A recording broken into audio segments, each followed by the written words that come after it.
This channel does not promote any violent, harmful, or illegal activities. All content provided by this channel is meant for an educational purpose only.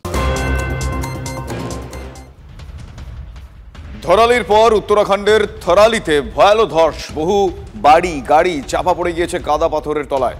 রাতে মেঘভাঙা বৃষ্টি হয়। উত্তরাখণ্ডের মুখ্যমন্ত্রী তিনি post করেন।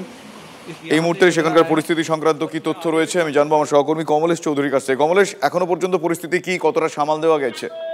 দেখো, এবারের বর্ষায় উত্তরাখণ্ডে একের পর এক বিপর্যয় হচ্ছে। গতকাল রাতে, মানে যে রাতটা আমরা কাটিয়ে এলাম, এই রাতে উত্তরাখণ্ডের চামোলি জেলার থারালি বলে একটি গ্রামে পাহাড় থেকে ধস নেমেছে এবং ভয়াল ধস। সেই পাহাড়ে সেই ধসে অনেক গাড়ি চাপা পড়ে গিয়েছে, যে ছবি দেখা যাচ্ছে। এবং যেহেতু রাতের অন্ধকারে হয়েছে, ক্ষয়ক্ষতি অনেকটা বেশি হতে পারে, কারণ তখন সবাই বাড়ির মধ্যেই ছিল।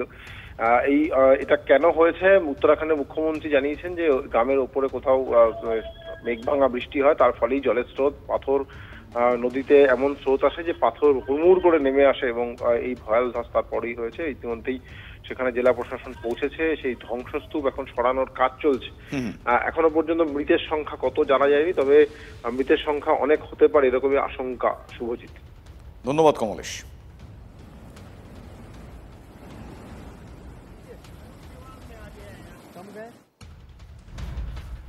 অন্যদিকে বর্ষা আবারও সক্রিয় হয়ে উঠেছে দক্ষিণবঙ্গ জুড়ে। দুর্যোগের পরিস্থিতি, সেই ছবি দেখাবো আপনাদের। ঘূর্ণাবর্তর দোসর আবার মৌসুমী অক্ষরেখা।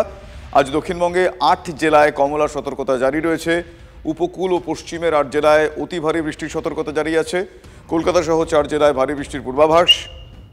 5ই আগস্ট বাংলা ওড়িশা উপকূলে নতুন করে নিম্নচাপের আশঙ্কাও করা হচ্ছে। মঙ্গলবার পর্যন্ত দক্ষিণবঙ্গে ভারী বৃষ্টি হতে পারে, পূর্বাভাস এমনটাই। বহু এলাকা নতুন করে আবার জলমগ্ন হতে পারে বলে আশঙ্কা। বিক্ষিপ্ত ভারী বৃষ্টির আশঙ্কাও রয়েছে উত্তরবঙ্গ জুড়ে। অন্যদিকে নিউ ইয়র্কে পর্যটকবাসী বাস দুর্ঘটনার কবলে পড়েছে। বহু হতাহতের আশঙ্কা করা হচ্ছে।